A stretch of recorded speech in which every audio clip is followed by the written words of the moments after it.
Ladies and gentlemen, thank you for tuning in. My name is Alatesh, and you might be wondering at the moment why you're looking at video from Far Cry 4 when the video title said something about Far Cry Primal. The reason for that is because I've taken a pass on it and decided not to buy it, and I feel that the reasons behind this are worth sharing.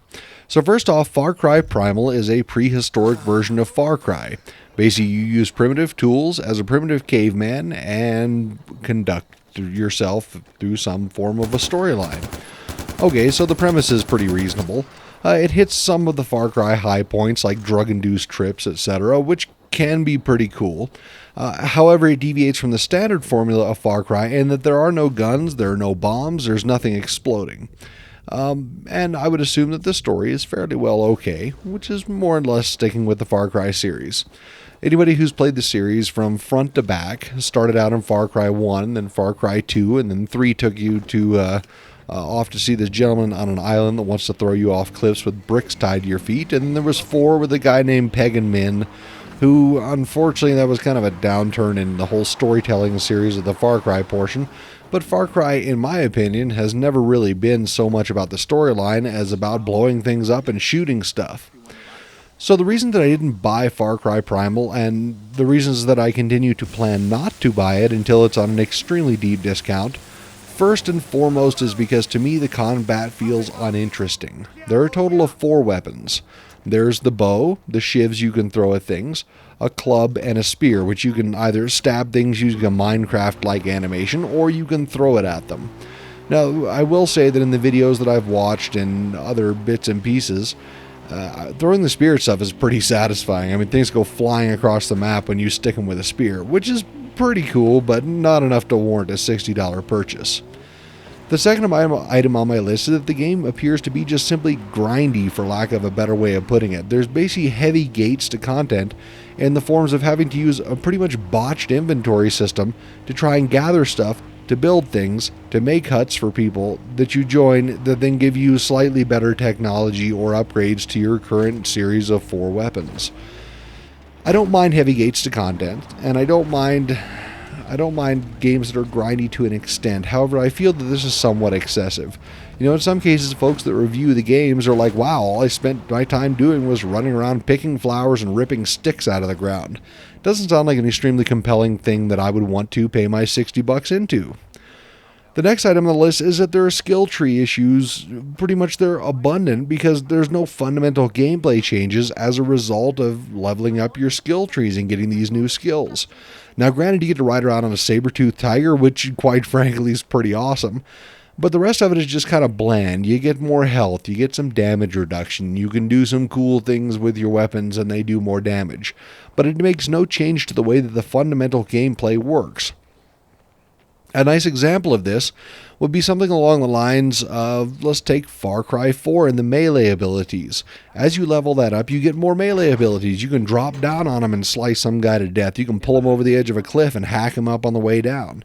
Basically, it gives you more tactical options to explore whilst playing the game and running through the innumerable bad guys that are in there. So the skill tree issues to me are just kind of, they're a mess. It's one of those things you don't want to get skills that are just pointless and useless. Yeah, it's handy to have more health, but at what point is it not handier to revolutionize the way that you play the game? Next up is that there's no means of immersive fast travel. Now, what I mean by this is that in the last, 3 Far Cry games, they've all featured automobiles, cars, quad bikes, whatever you want to call them. You can jump in them and drive around. Now, for me playing open world games, I tend to fast travel as little as is humanly possible. Because for me, the concept and the prospect and the activity of traveling across the landscape is what causes me to enjoy the game to a great extent. Unfortunately, they kind of took that away in this one. There is no means of traveling around quickly. For example, there's no horse analog.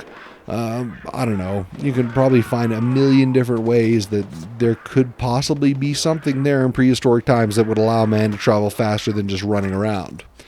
Now, granted, you have a pet, which is kind of a cool feature, except the pet's pretty two-dimensional. What do you do with the pet? You sick it on stuff and you feed it meat, and that's pretty much the end of it. It just kind of hangs out. Also, you have an unmanned aerial vehicle, which is actually, it's unmanned because it's an owl, and you can't really fly around on an owl very well. It lets you see the area around you pretty much as a replacement for binoculars, which is at least good that they had the foresight to think, well, we're removing these huge features, that include optics, so how are we going to let the player look out ahead of them? Oh, cool, let's use an owl. That's perfect.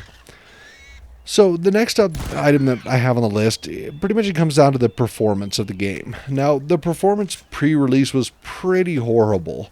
Honestly, there's a bit to be said here about the way that YouTube handles their videos as well, seeing as a lot of the videos that are shot on high-end machinery look like garbage on YouTube, but that's another discussion for another time.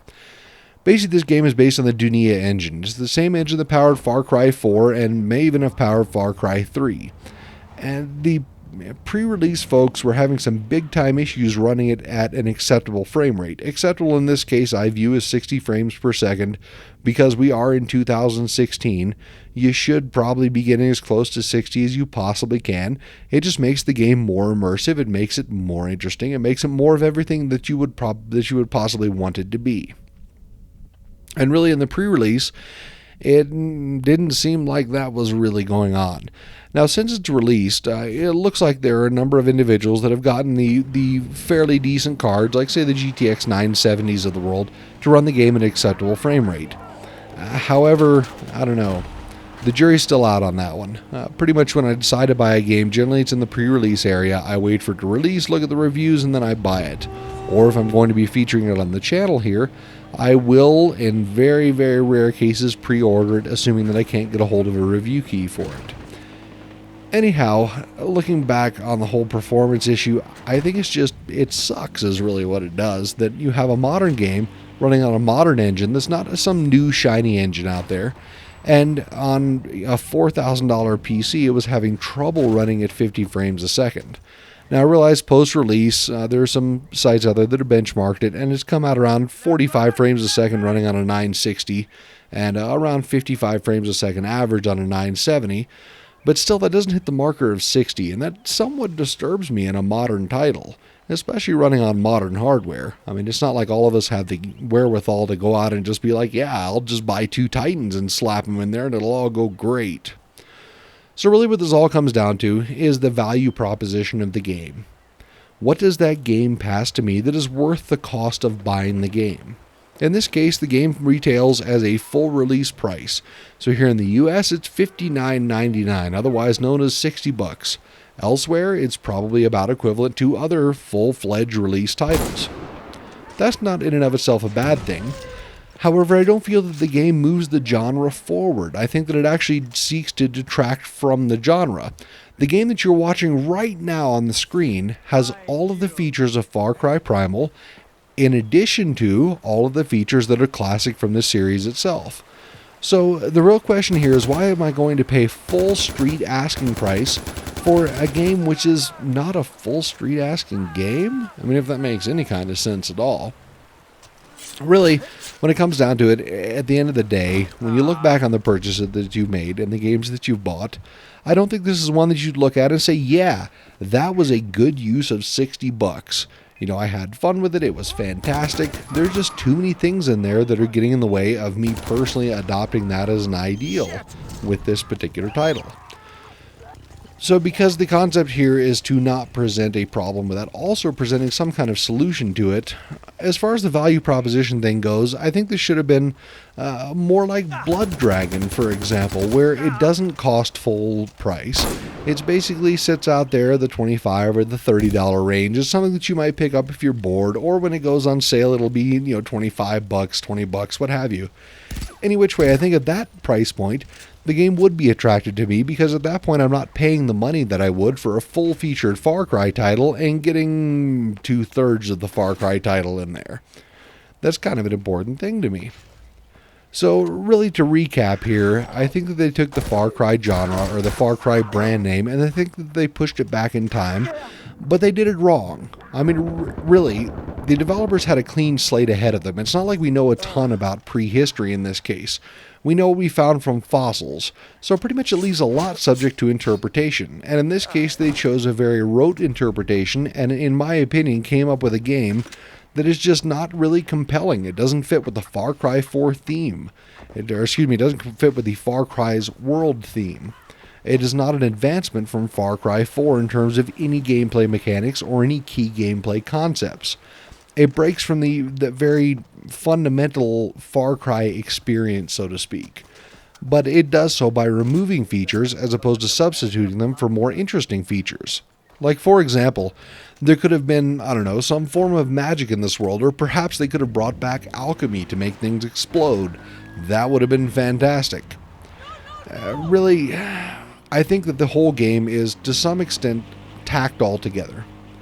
The reason I say that, the heavy gates to content, basically that says you don't have enough legitimate, interesting player content in there to permit the player to cruise through it at a reasonable rate without making them chase down every stick, rock, flower, and berry on the continent. The second thing are the skill trees. I mean, if you're making most of your skill trees passives and pretty well uninteresting as far as the game content is concerned, pretty much that points out that the rest of the mechanics for your game are really not all that worthwhile. You've lost something in there somewhere. And for those reasons, the value proposition comes out to where this is a budget game is what it comes down to. It's a budget game at a premium cost. And I'm really not into doing that. I mean, if I really wanted to play Far Cry that badly and experience the Far Cry world, I would load up Far Cry 4 like I have currently here on your screen. Anyhow, those are my reasons. I'm sure that, there are tons of people that will disagree, and there are a lot of other compelling and legitimate reasons why you would or would not buy this game. For any of that input and stuff, please feel free to leave it in the comment sections below.